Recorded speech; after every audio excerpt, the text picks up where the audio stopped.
அனைத்து விவசாய பெருமக்களுக்கும் வணக்கம். அன்புடன் சிஎன் பயோ இயற்கை வேளாண்மை தகவல். இன்றைக்கி நம்ம பார்க்க போகிற தலைப்பு பார்த்திங்கன்னா, வறட்சி கால இயற்கை வழி பராமரிப்பும் வழிமுறைகளும் இந்த காலகட்டத்தில் ரொம்ப முக்கியமானது இது. ஏன்னா நமக்கு சூப்பர் எலினோ என்ற வானிலை காரணமாக வறட்சி நிலவிக்கிட்டு இருக்குது. இந்த டயத்தில் நம்மளை நம்ம பயிர்கள் தண்ணீர் பற்றாக்குறையால் அதிகமாக பாதிக்கப்படும். அதனால் சரியான இயற்கை வேளாண்மை முறைகளை பின்பற்றினால் நம்ம பயிர்களை பாதுகாத்து நல்ல மகசூலை பெற முடியும். அதில் ஒரு சில வழிமுறைகளை நம்ம பார்ப்போம். ஒன்று மல்ச்சிங், அதாவது மூடாக்கு முறை கண்டிப்பாக செய்ய வேண்டும். வைக்கோல், உலர்ந்த இலைகள், தென்னை நார்கள், தென்னை மட்டை போன்றவற்றையெல்லாம் செடியின் அடிப்பகுதியில் பரப்பணும். அப்பரப்பினால் என்ன பயன்கள் பார்த்திங்கன்னா, மண்ணில் உள்ள ஈரப்பதம் நீண்ட நேரம் தங்கி இருக்கும். இதனால் நமக்கு நீராவியும் அளவு குறையும். ரெண்டாவது வழிமுறைகள் பார்த்திங்கன்னா, நம்ம மோஸ்ட்லி சொட்டு நீர் பாசனம் பயன்படுத்துவது மிகவும் நல்லது. அடுத்தது பார்த்தோம்னா, உங்களுக்கு இயற்கை உரங்களை போதுமான அளவுக்கு நீங்கள் பயன்படுத்துங்க. இந்த வறட்சி காலத்தில் அதாவது இயற்கை உரங்கள்னால் மண்புழு உரம், ஜீவாமிர்தம், பஞ்சகாவியா, மீன் அமிலம்,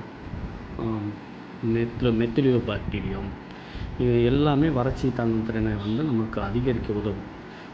இந்த பயிர்களுக்கு எல்லாமே முக்கியமாக பார்த்தோம்னா, நமக்கு மெத்திலோ பாக்டீரியம்லாம் வறட்சி தாங்கிய பாக்டீரியாவே செயல்படுது. மாதம் உங்களுக்கு தரை வழியாக ஜீவாமிர்தம், பஞ்சகாவியா, மீன் அமிலம் தொடர்ந்து தண்ணீர் வழியாக கொடுத்துக்கிட்டே இருந்தோம்னா அந்த வறட்சியை நம்ம ஓரளவு கட்டுப்படுத்திடலாம். மெத்திலோ பாக்டீரியம் பார்த்திங்கன்னா, இப்போ உங்களுக்கு இது வறட்சி தாங்கும் பாக்டீரியாவும் பயன்படும். இன்னொன்று உங்களுக்கு நுண்ணுயிர் உரங்களாகவும் பயன்படும். இதை நம்ம ஸ்ப்ரே டைப்பு கொடுத்தோம்னா 2லேருந்து 5 ml per லிட்டருக்கு இந்த அளவுகளை நீங்கள் மேலே ஸ்ப்ரே பண்ணலாம்.